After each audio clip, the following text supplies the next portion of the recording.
Bien, para comunicarte entonces con Día L al 11 25 15 15 25 nos podés dejar tu audio en el transcurso del programa o para el próximo programa. Y nos podés seguir también por las redes, Día L-OK, en YouTube y en Instagram, la cuenta que todavía tenemos suspendida, o la de resguardo dial.ok. Bueno, ahora vamos a hablar con un invitado muy especial, un queridísimo amigo que lo hemos resucitado de todas las veces que hemos podido hablar con él. Vamos a estar conversando con Emilio Bottini, especialista en algunas cosas, pero comunicador de muchas otras.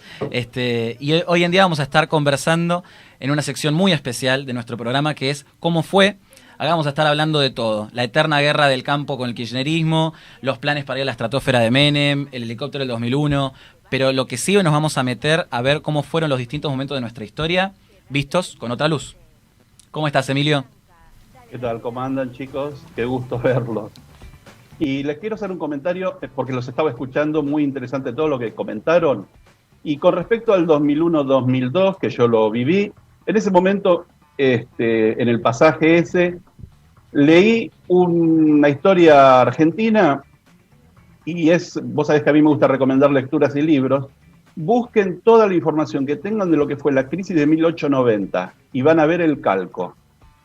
Incluso fue la crisis que le costó el gobierno, o sea, la renuncia de Juárez Selman y la asunción del vicepresidente Carlos Pellegrini por los 2 siguientes años. Es un calco. Vos decís, o sea, 100 y pico de años y no aprendemos. Y básicamente y en esto le hago un avance, es vivir más allá de las posibilidades por parte de los gobernantes. El gastar y gastar y gastar, el ingreso de capitales extranjeros y derrocharlos, básicamente es eso. Pero es muy interesante porque van a ver, cuando la estudien, ese periodo, la igualdad entre los dos casos, ¿viste? Que decir, pero es calcado. Realmente es una crisis calcada. Y Emilio, acá también hay una cosa que es la que siempre habilita estas crisis, o siempre habilita esto que vos decís, estos derroches de la política, que es el gran mito, la gran leyenda del campo como el principal motor del país. ¿Qué nos podés decir sobre el origen de este vínculo que tiene con nuestro país? Bueno, nosotros habíamos hablado, iniciar el tema, bueno, el tema de la ganadería de lo que es nuestra región viene ya incluso de épocas anteriores al descubrimiento, ya existía ganadería. Pero bueno, la parte más interesante para hablar entre nosotros iba a ser a partir de 1853, cuando la Argentina se constituye como país, deja de ser un rejunte de provincias, enfrentadas generalmente, aliadas a veces con países extranjeros, y la Argentina se constituye como un país y empieza a plantearse la ocupación y el dominio de todo el territorio. Entonces, a partir de ahí, más el contexto internacional, que es determinante para cualquier actividad, se inicia toda una nueva etapa. La primera etapa que podemos hablar va de 1853 a 1880. En ese momento, y para que se den una idea de cómo eran las cosas, en la época de Rosas, que se habla de tanto nacionalismo, la Argentina consumía harina de Estados Unidos. La Argentina logra el autoabastecimiento de trigo a finales de la década del 70. Unos pocos años después, la Argentina era el granero del mundo. Entonces hay que estudiar el contexto internacional de por qué sucedió eso y las políticas que se llevaron por nuestra clase dirigente acorde a los tiempos en el que estaba el planeta. No fue la incorporación al mundo de una manera lógica, porque la realidad es que la Argentina o las provincias estaban ya incorporadas a la economía mundial, pero incluso los territorios sobre los que el gobierno argentino no tenía dominio también estaban incorporados a la economía mundial, pero a partir de 1853 hay un gran cambio. Realmente hay un gran cambio. El primer cambio tecnológico que se incorpora es la máquina de vapor al uso masivo, primero para los barcos y para las locomotoras, ¿no?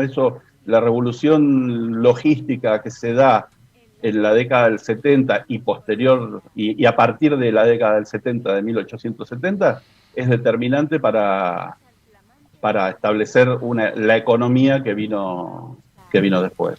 Emilio, sumado a este avance tecnológico, ¿hubo alguna medida puntual que vos puedas decir, aquí se originó?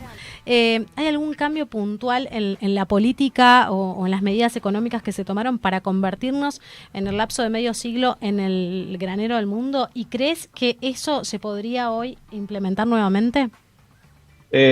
Bueno, hay que analizar, para ver el tema ese hay que ver los contextos internacionales. O sea, la Argentina entra en una economía de corte liberal, o sea, de libre cambio, en un momento en que todo el planeta, o por lo menos Occidente, estaba metido en lo mismo. Entonces, ese periodo que se termina en 1930, la Argentina cosechó una bonanza que permitía el comercio internacional libre. Entonces, porque eso es importante, ¿no? Hay un mito, y lo hablábamos con Agus, el mito de la Argentina agroexportadora, como si fueran solo gracias a medidas de políticos argentinos, y en realidad es gracias a que existió un comercio mundial libre que en 1930, con la crisis del 30, se corta. Ahora, las medidas, lo que hay que entender, que se fueron tomando, primero hay un tema jurisdiccional. Había, o sea, incluso hasta el gobierno de Perón, al primer y segundo gobierno de Perón, existieron siempre las mismas provincias desde la independencia, y el resto eran territorios nacionales. Entonces se llevaron políticas de colonización o de reparto de tierras según fuera la jurisdicción provincial, ahí se encargaban los gobiernos provinciales, o jurisdicción nacional, como era el caso de territorios nacionales. Aclaremos que, no sé, se los enumero, pero toda la zona de Chaco, Formosa, Misiones, La Pampa y toda la Patagonia eran territorios nacionales. Estaban todos bajo jurisdicción nacional, hubiera ocupación del territorio o no. Por eso en la década del 60 Rawson le da a los galeses, en la zona del río Chubut, la posibilidad de crear colonias galesas por medio de contrato con el gobierno nacional, ¿no? Emilio, acá te saluda Agustín Kastner. Te quería preguntar un poco en qué momento este conflicto con el campo empieza a nacer, ¿no? Que por lo menos ahora venimos hablando de que el campo es el modelo agroexportador y la bonanza económica de la Argentina. ¿En ese momento ya se lo veía al campo como un enemigo o la sociedad lo aceptaba? Lo que pasa es que hay que entender que no existía el campo. Era todo. El sector rural es muy heterogéneo y tiene una gran cantidad de componentes sociales y políticos. ¿Entendés? O sea, existe hoy una falsa idea de que estaban los estancieros y los gauchos. El gaucho era un tipo social, que ni siquiera era un peón temporario, pero existía una gran cantidad de componentes sociales ahí. Vos tenías los chacareros, el chacarero propietario, el colono, el arrendatario, el mediero, el aparcero, ¿entendés? Entonces, el estanciero grande, el estanciero chico, ¿entendés? Entonces, hablar del campo es una simplificación que le encanta a los políticos modernos, pero en realidad el campo como una unidad heterogénea, homogénea, no existe. Emilio, de hecho, hoy cuando hay conflictos es con hay cuatro agrupaciones que son Sociedad Rural, que representa a los sectores tradicionales y sobre todo de cabañeros, CRA, que son los chacareros y los ganaderos a medianos. Después tenés Federación Agraria, que viene de los arrendatarios del grito de Alcorta de 1912, de los arrendatarios que no eran propietarios de la tierra, y Corinagro, que son las cooperativas. Entonces es muy variado, y los Kirchner tuvieron el acierto de unificarlos, porque siempre tuvieron posiciones políticas distintas. Emilio, quería consultarte qué es lo que empieza a cambiar con el 30 y el 40 en cómo se mira al campo desde la política. En el 30 lo que hay se termina el modelo agroexportador que había sido tan exitoso. Con luces y sombras, como es todo. Existía el latifundio, el minifundio y las explotaciones que estaban bien manejadas. Existía la explotación y existía también la cantidad de chacareros que recibieron tierras del Estado nacional o algunas provincias que llevaron sus planes de colonización, o gente que venía y con su trabajo y su esfuerzo compraba su campo. Eso también existió, entonces hubo de todo. Entonces, porque yo siempre digo, con vos, Agus, siempre lo hablamos, el tema de, actualmente se hizo desde los sectores que se llaman progres una leyenda negra de esa época. Y ahora, desde algunos sectores liberales, por ejemplo, por alguna gente, están tratando de ser una leyenda rosa. Y la historia es historia. Y ni leyenda negra ni leyenda rosa. Datos puro y duro. Entonces, con respecto a eso.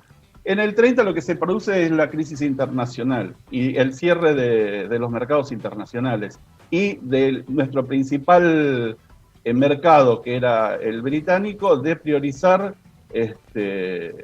las producciones del Commonwealth para tratar de zafar eso. La Argentina trató en reaccionar, hubo realmente en el sector rural, pegó muy fuerte, y a partir de 1933 el gobierno empieza a tomar medidas, que empieza con lo que después fue la Junta Nacional de Carnes y la Junta Nacional de Granos, que el objetivo fue comprar la producción a los chacareros y a los productores para meterle un precio sostén. O sea, en el principio de esos organismos, el objetivo fue salvarle las papas a los productores, porque si no, tenías un problema social de que se abandonaban los campos, porque la gente se fundía y se amontonaba en las ciudades donde no había trabajo, porque la crisis realmente pegó muy duro. Emilio. Eso se sostuvo hasta la Segunda Guerra. Ujú. Después de la Segunda Guerra, sí, disculpa. No, termina de cerrar. No, y eso se mantuvo hasta la Segunda Guerra. La Segunda Guerra es un hito muy especial. Ahí hubo producciones que se complicaron, otras que se beneficiaron. Esto es un dato anecdótico y familiar, pero mi tío contaba que cuando ellos tomaban prisioneros a los ingleses, mi tío combatió, entre otros lugares, en el norte de África, lo que iban a buscar, las latas de comida, que eran latas que decían producido en Argentina, ¿entendés? Uh-huh. O sea, el ejército inglés llevaba carne argentina. Entonces hubo sectores que se vieron beneficiados, ¿entendés? Se tomaron otras medidas, por ejemplo, Castillo, cuando se declara la guerra, lo primero que hace es incautar barcos que estaban en el puerto de Buenos Aires y crea la flota mercante del Estado. Uh-huh. Porque sabía que no iba, como había sucedido en la Primera Guerra Mundial, si Argentina no tenía barcos, no tenía forma de mover la carga, porque no iba a poder contar con barcos de los países beligerantes. Entonces, bueno, hubo de todo. Lo que pasa después, cuando termina la guerra, es que esos organismos que se habían creado desde el Estado para intervenir en los mercados y hacerle al productor un precio sostén, se empezaron a usar para desviar fondos del sector rural hacia una industrialización, lo que se llamó la industrialización a toda costa, que realmente fue en gran medida dedicarse a despilfarrar los recursos que ingresaban desde el sector rural y complicar muchas producciones. Por ejemplo, la Argentina, que era un exportador importante de lino, con las políticas que se lleva adelante en el primer gobierno de Perón, deja de producir lino. Entonces, es bastante compleja la situación. Y a partir de ahí ya se siguió con la idea de la intervención y la intervención y la intervención. Haciendo un poco un salto en el tiempo, a la época tal vez más actual de lo que vimos todos en 2008 con el kirchnerismo. ¿El campo es el monstruo ese que nos quisieron pintar? ¿O el kirchnerismo es el monstruo ese que nos quisieron pintar? Y si no vemos la historia en negro o en rosa, como decías recién, ¿qué podemos decir un poco de lo que pasó en esa crisis? De lo que pasó en este siglo, mirá, yo te digo, de lo que pasó en el siglo XIX, el siglo XX, es historia, y se puede hablar como historia. De lo que podemos hablar de eso, de este siglo, ya no es historia, sigue siendo todavía política, y estamos vivos los que lo vivimos y damos los sesgos personales. Si vos me decís, el campo es el ogro, o el kirchnerismo es el ogro, y bueno, yo te lo elijo. Yo no soy productor rural, aclaro, pero me refiero, el kirchnerismo es el ogro y el resto de la política también. Hoy ustedes estaban hablando, y digo para empalmar el tema de la situación de crisis permanente que lleva la Argentina. Esto empezó en el año 83. El llegar una casta o un grupo de políticos que se convirtieron en casta y se han dedicado a poseer el Estado como un bien propio, tanto que lo van heredando. O sea, vos fíjate, ponete a ver los políticos del partido que sea, que llegaron en el año 83 y el que no está es porque murió. Y si murió o no murió, dejó un hijo, una hija, un nieto. Ahí tenemos a Cafierito, que es sobrino de Cafiero. O sea, Cafiero re chiquito es sobrino de Cafiero chico, que es el nieto de Cafiero grande. Y ese está desde el segundo gobierno peronista, primer gobierno peronista. Emilio. Es un sector. Sí, perdón. Con esto que vos decís, que fuimos recorriendo la historia del campo y su relación con la política en el país, ¿qué sería hoy lo urgente de lo cual nos tendríamos que ocupar como sociedad o los políticos que están en el poder para que el campo vuelva a ser el sustento no solo de Argentina, sino también el granero del mundo?